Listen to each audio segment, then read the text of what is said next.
Cordial saludo, mi nombre es Leonardo Fabio Chavarro, pertenezco al grupo número 18 de sistemas dinámicos.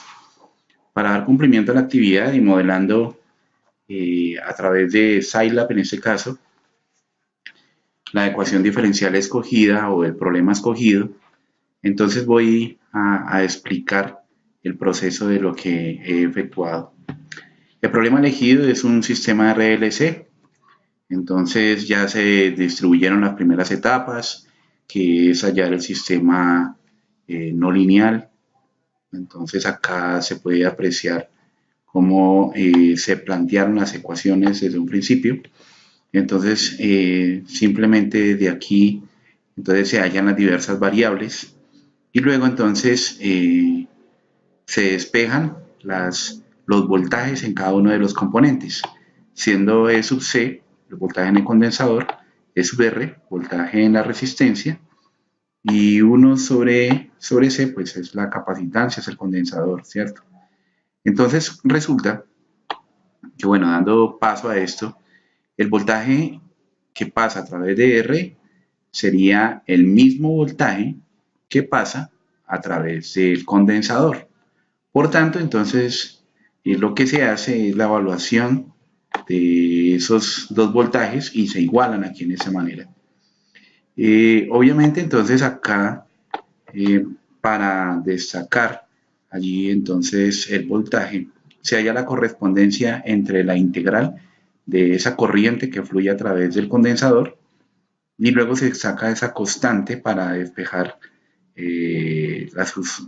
dicha integral.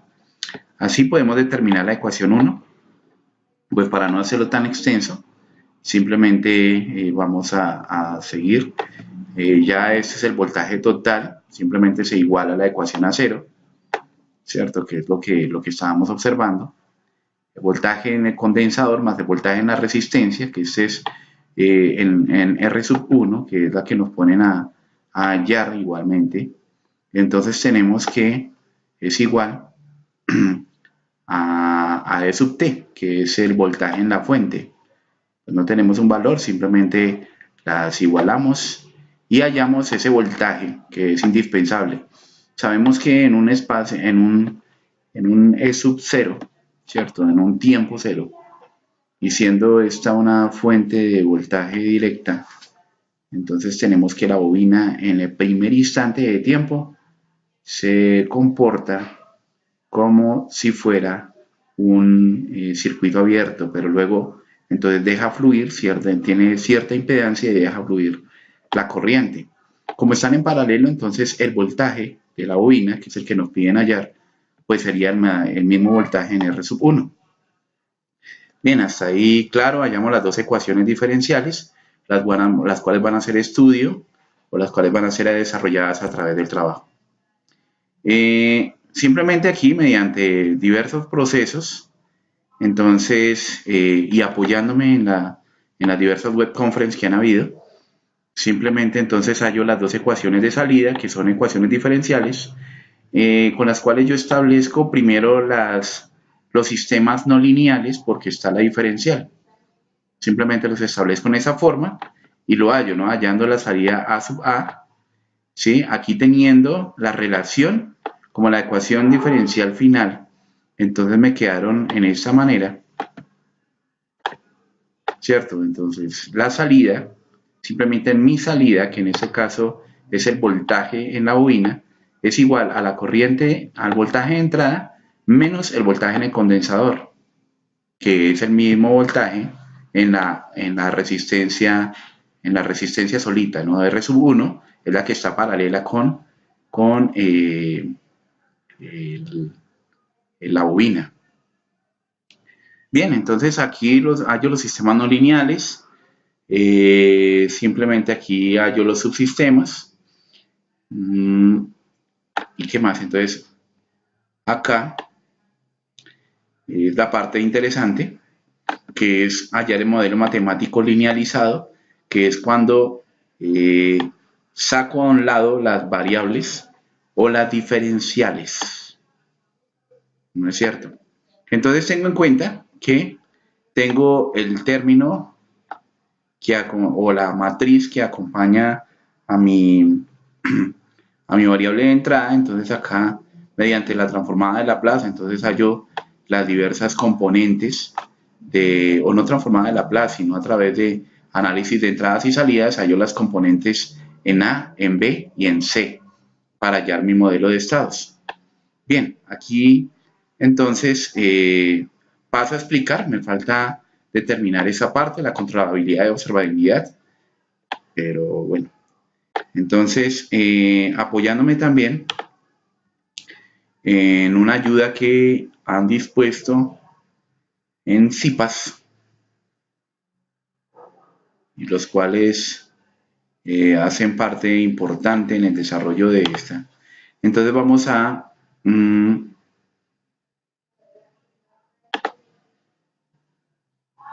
observar otros detalles.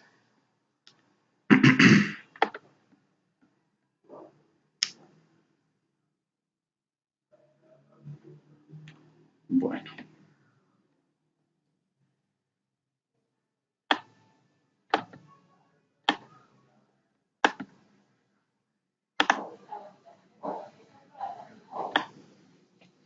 Voy a tratar de que el video no sea tan extenso, pues si no lo hallo en esta oportunidad, procedo a explicar el modelo en Scilab.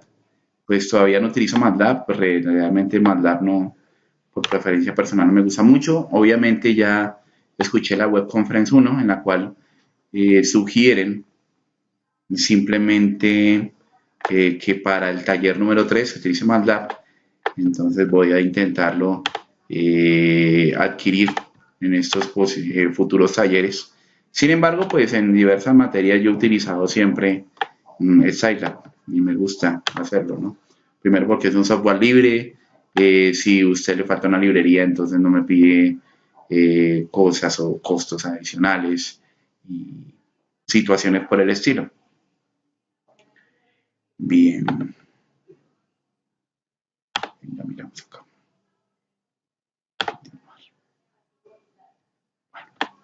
Entonces, bien, no lo encontré.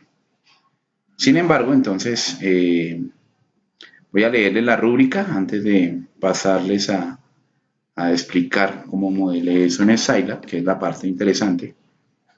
Entonces acá observo algunos detalles.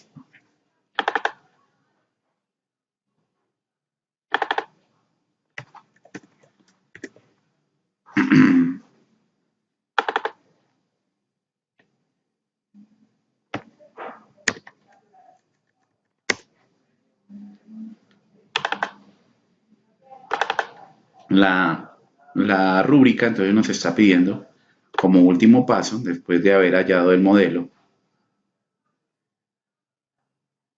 entonces nos pide efectuar lo siguiente. Dice así. Dice como último paso.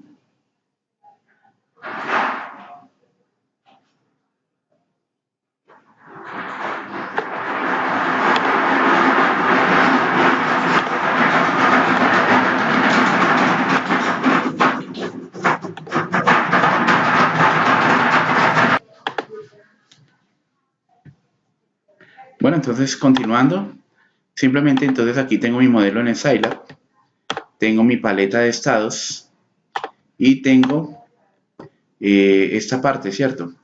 Para poder trabajar en SCOS, que es como el Simulink, la correspondencia en Simulink, simplemente voy acá en aplicaciones